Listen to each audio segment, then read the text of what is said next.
Hi everyone, I'm Maggie Weldon from maggiescrochet.com, and every once in a while in crochet there are these defining moments, and I really think that this board is one of them. This is so beautiful. I just love this. I've just been walking it around the office, and this is to introduce a series of flower videos that we're doing here on YouTube.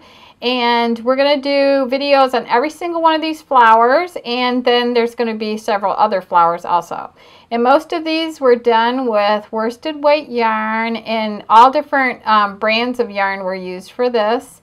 And I just think it's really beautiful. Look at this. And so it's a great way to use up scraps. And this one flower down at the bottom, let me see, I gotta go this way. The pink one here, I made it big enough so you could actually put like a little votive candle in the middle.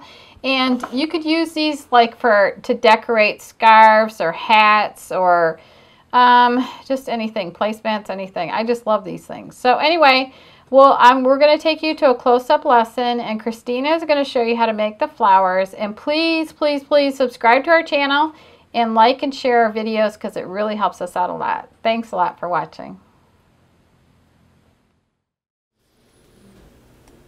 Hey everyone, it's Christina from maggiescrochet.com, and today I'm going to show you how to make this giant daisy. This is an easy skill project. It's really fun. You'll need yellow for your center and white for your petals, or you could go non-traditional daisy colors, whatever you prefer. This model was made with worsted weight cotton yarn. And today I'll just be using regular acrylic worsted weight yarn, so you'll see the difference there. But you can work this with any yarn that you like. Just be sure to pick the hook size appropriate for your yarn. So today I'll be using an H hook. If you wanted a smaller daisy, use finer yarn and a finer hook, or you could use a super bulky yarn. Again, just use a hook that's appropriate. All right, let's get started. To begin, take your center color, I'm using yellow, on your hook and chain 2. Now in the second chain from the hook, so that'll be the one nearest your slip knot here, you'll do 8 single crochets. This will be the beginning of your daisy, and just go ahead and work all 8 right in that same chain right there. What's that? That's 3.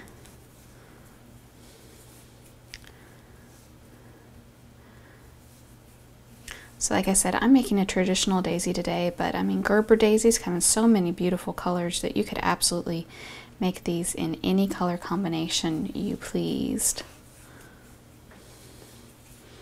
All right, I think that's 8. 1, 2, 3, 4, 5, 6, 7, and 8. All right.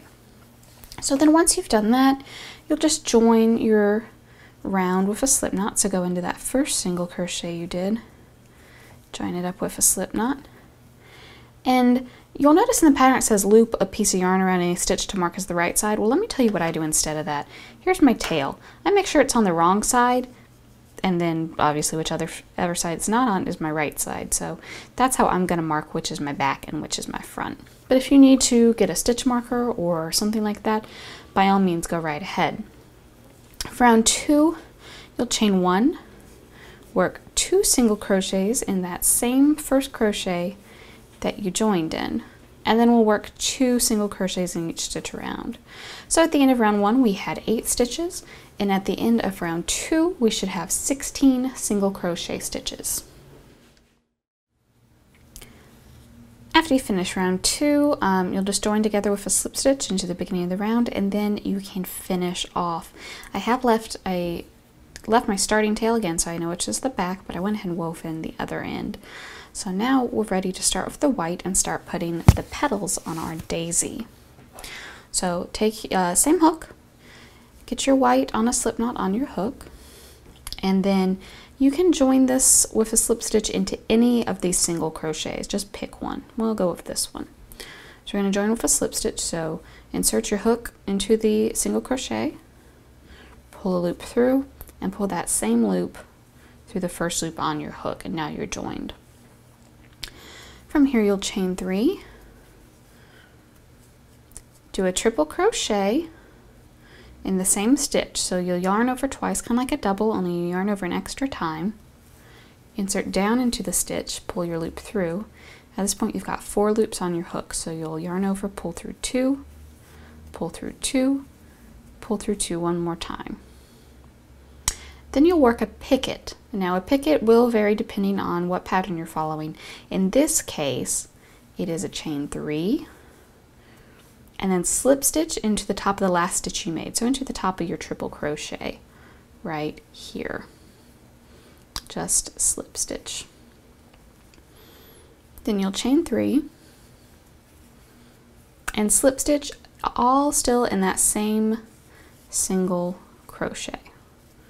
All right, so that is 1 daisy petal.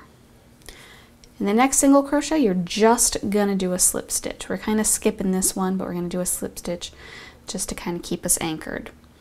Then in the next one, we'll work another petal. We'll slip stitch, chain 3, triple crochet, so again, yarn over twice, insert into the same stitch, pull a loop through, yarn over, pull through 2 loops, through 2, through 2, work our picket, which again is 3 chains, slip stitch right in the top of that triple crochet we just made, chain 3, and slip stitch into the same stitch again. So we'll repeat this around. We should end up with 8 petals, since we're basically working 1 petal in every other stitch. So when I get to the end of round 3, I will come back and show you what it looks like. At the end of round 1, you should look a little something like this. I've now got 8 petals, and I just finished, I did a slip stitch in the last single crochet. Now you do not want to join these rounds. See, I'm not joined here. I'm going to just keep on continuing on from here. For round 4, we're going to work behind the petals. You want to keep the right side facing you, so just kind of take your thumb and fold the petal down, keep it out of your way. So what we'll do here is chain 4 and then slip stitch in the space between the next 2 petals. So that'll be right here where we did our last slip stitch. So just you can go right on in there and work a little slip stitch. So you have this kind of loop behind the petal. And we're just going to continue doing that all the way around. Chain 4 and then slip stitch it, kind of fasten it down in between the next 2 petals. So when you finish round 4, you should have a little chain 4 loop behind each petal. So when you finish round 4, the front of your work shouldn't really look any different, but on the back now you've got all these wonderful loops that we can work into. So flip back to the front. Again, just take your thumb and kind of fold down that petal, and we're going to be working right into this loop here. So go ahead, slip stitch into the loop, and then we're going to work the same petal that we worked earlier. So start with your chain 3, triple crochet, just go right under that chain 4, so just right into that big old space right there. We'll work our triple, we'll do our picket, which again is our chain 3, and then slip stitch right in the top of the triple, chain 3, and slip stitch down over the same chain 4 space. So we're going to work 2 of these petals into each chain 4 space. So I'll do another one here and continue all the way around, so that on the second kind of back row of petals I'll have 16. At that point I can go ahead, clip my thread, weave in my ends, and I have a beautiful daisy. Now let me show you real quick. Again, this one is made with the worsted weight yarn.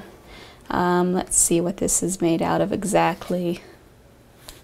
Well, it doesn't say, but it's probably some sort of acrylic, other synthetic fiber. And this one is the one made out of my cotton yarn.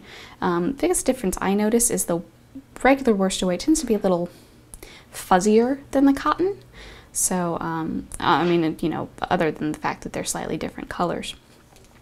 But both will make an absolutely beautiful flower. You can make this out of, like I said, any kind of yarn. You can use crochet thread if you wanted a really fine flower. There's some great super bulky yarn that would make a beautiful flower as well. So it's really up to you. I hope you guys have enjoyed this video. If you've got any questions at all, you can certainly leave them down in the comments below. And in the description, you will find a link to the pattern, the materials, everything you will need for this project. Thanks for watching.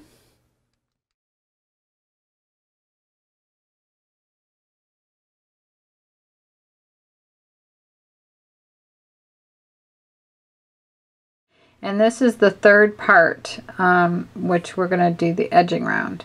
So at the end of row 13, so what that is to just go between these two shells and go into that space right there and work a single crochet like that.